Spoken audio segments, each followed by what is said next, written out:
Hello, welcome to the June 2020 update.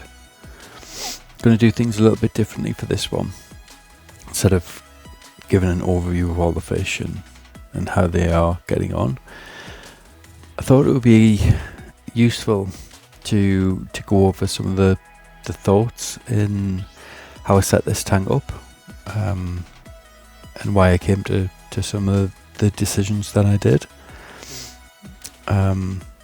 Because when I've looked online, when I ordered the tank, I wanted to get the biggest tank that I possibly could that was going to fit into the space available. So it's pretty much as big as it could have been. Otherwise I wouldn't have gotten it inside the house. So it's 8 by 2 by 2 feet. And while I was on order and I was waiting for it to arrive, I did a lot of research on YouTube, on Google, reading books, all sorts. I originally, back in the mid-90s, started keeping fish. Started with a 2-foot tank to learn all the basics, soon moved up to a 4-foot and then a 6-foot. And then I had to have a break, just due to the housing circumstances I was in. And so I've been able to come back to it, thinking that a lot of my early experience would stand me in good stead for a tank of this size. So, having said that, I did make, or continue to make, mistakes. Things that I think are going to work out, but it doesn't quite come out the way that you expect. So anyway, that's the size of the tank. But when I've looked online and you try to search setting up a big tank, often it's on one particular subject, and you're trying to find something that encompasses everything. So I thought if anyone watches this, then at least you'll know some of the thoughts that I had and some of the research that I did in coming to the conclusions that I have. So, the first thing I guess is filtration. I originally thought maybe a canister filter would be the best fit. But in ordering this tank, it came with the option to have a sump as well. And I have to say that is definitely the right choice for this particular setup. I think canister filters possibly have more cost attached to them. You need to make sure you clean them regularly, otherwise it affects the flow of the tank. I've heard people say that they are more noisy. For me, the benefits of the sump is that it's customizable. You can choose whatever you want to go in each of the chambers, and it adds a significant amount of additional water to your system as well, which really helps with controlling nitrogenous waste. So I'm definitely happy I went with a sump. I was really nervous about flooding the brand new room that we had converted from a garage, and that really weighed on me, thinking that, you know, if I did it wrong then we'd have water everywhere. But when it comes down to it, I don't think there's a great deal of risk. There's an emergency pipe in your overflow way. So if something did get blocked, there's always a return option to the sump. So I've got a water alarm just in case anything overflows. But in the 10 months this has been running, I've had no issues with the sump at all. In the early days, I had to do pretty much daily water tests with an API test kit, because I had spikes with ammonia and nitrite as the bacteria was starting to get developed.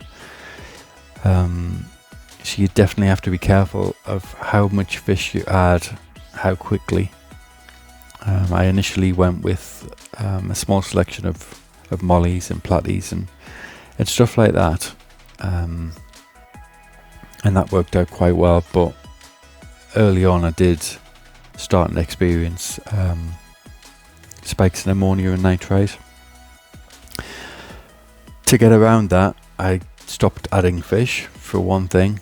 I limited how much food they were getting for another, and I also dosed with in my case Seagame Prime, but any water conditioner would have done, anything that would have bound the ammonia and make it less harmful to the fish. I probably did that for a week or so until the bacteria levels developed for the volume of fish we had, and then I'd just try to take it easy from there.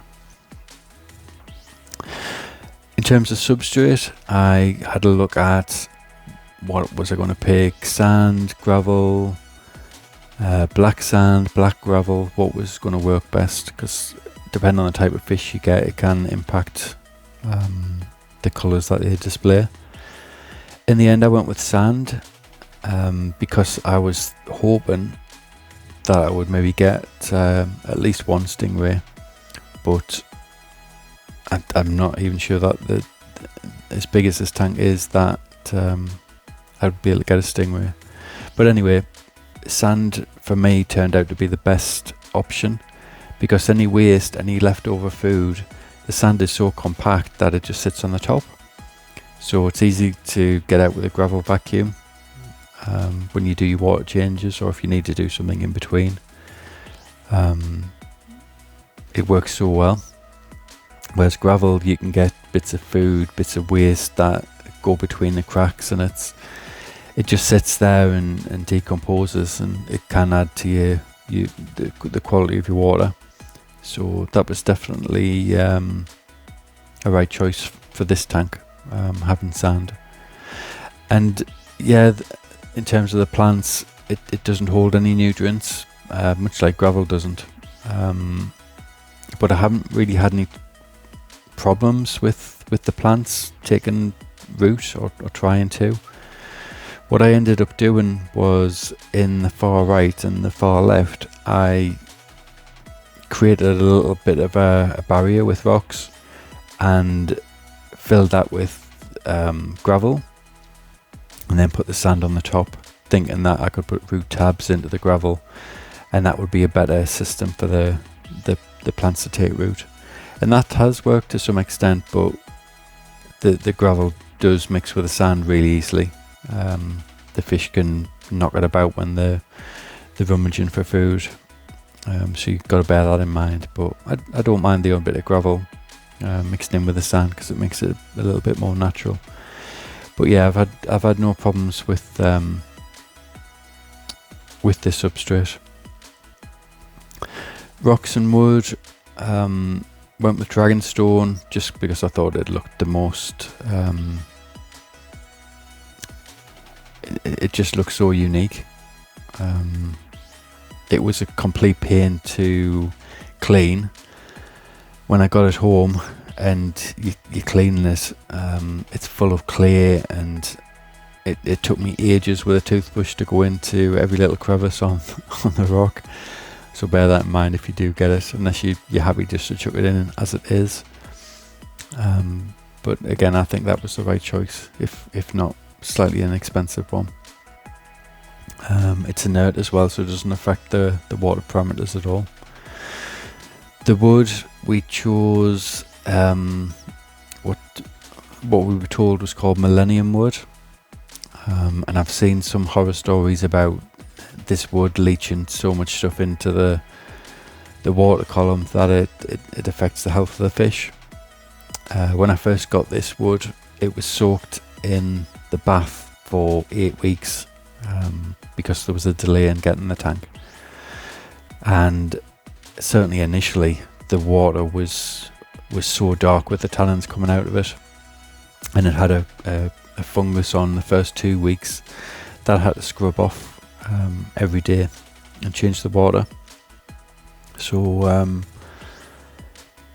yeah, but after 8 weeks it was fine, and I've had no problems with it at all. No water parameters, no problems leaching or changing the water to a more darker colour. It seems fine. No problems at all, but I would recommend you, if you're going to get that sort of wood, soaking it for as long as you can manage, because if I put that straight in, I would have encountered problems. Plants, again, with stingrays in mind, I went for completely epiphyte plants, which is plants that grow on woods, wood and rock, with the thought being that it wouldn't disturb the sand, or the fish wouldn't be disturbed by the plants in and around the sand. So I went completely with epiphytes originally, but what I didn't realise or take into account was that epiphytes are so slow growing that I started to get a bit of an imbalance when I was doing my water tests. I was finding that the nitrates were anywhere between 20 and 40 parts per million, and it's a waste really, because it's nutrients that the plants could use. So what I ended up in doing was, as I mentioned with the gravel beds, I started to add some faster growing plants, Alodia, Amazon swords, stem plants, that sort of thing,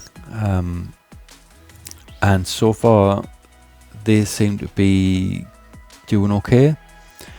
I've just put them in small plant pots with a root tab at the base, and filling them up with gravel, and then topping them off with sand, and that seems to be working okay. Definitely getting some better growth out of the plants.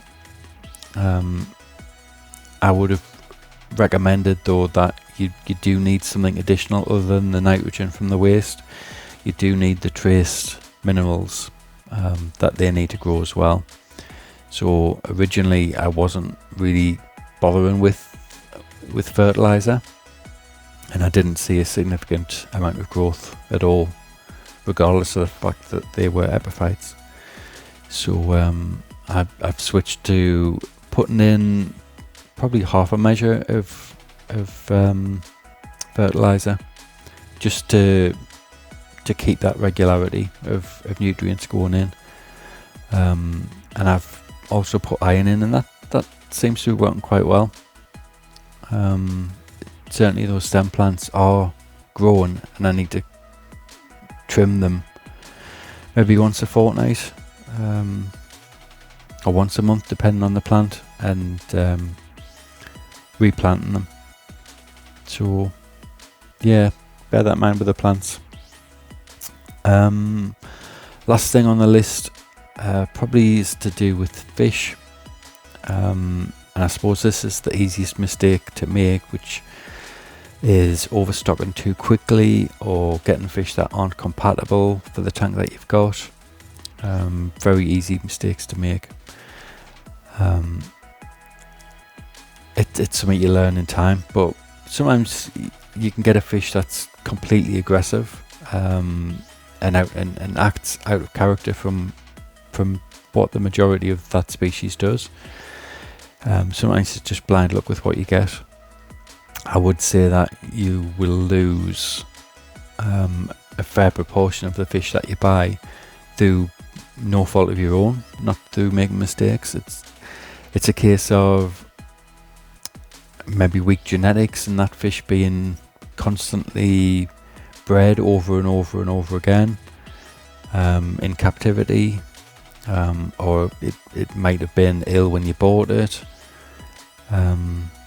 There's quite a few factors, but I'd say prepare yourself for the fact that not every fish is going to be successful. Otherwise aquarium stores would go out of business, wouldn't they, apart from their food. And So I'd probably put maybe a 50% success rate in every fish that you buy. You're going to lose half of them.